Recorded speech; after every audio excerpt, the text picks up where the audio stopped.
નમસ્કાર દર્શક મિત્રો, @ગુજરાતમાં આપનું સ્વાગત છે।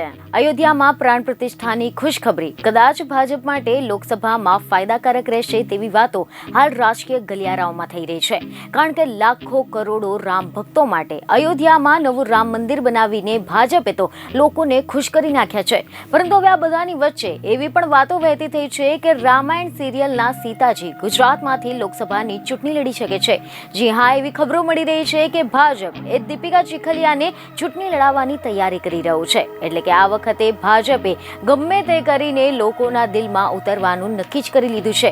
આ વિશે જો હવે આપણે ડિટેલમાં વાત કરીએ તો મીડિયા રિપોર્ટ અનુસાર એવી જાણકારી મળી રહી છે કે ગુજરાતી મૂળના હોવાથી સેલિબ્રિટી કોટામાં દીપિકા ચીખલિયાની પસંદગી કરવામાં આવી શકે છે।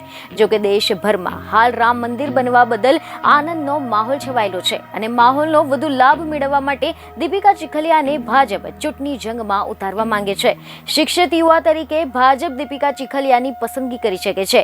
ઉમેદવારની સાથે દીપિકા ચીખલિયા ભાજપના સ્ટાર પ્રચારક પણ બની શકે છે। જો કે ચીખલિયાએ ભારતીય જનતા પાર્ટીના નેતા તરીકે રાજનીતિમાં પણ કામ કર્યું છે।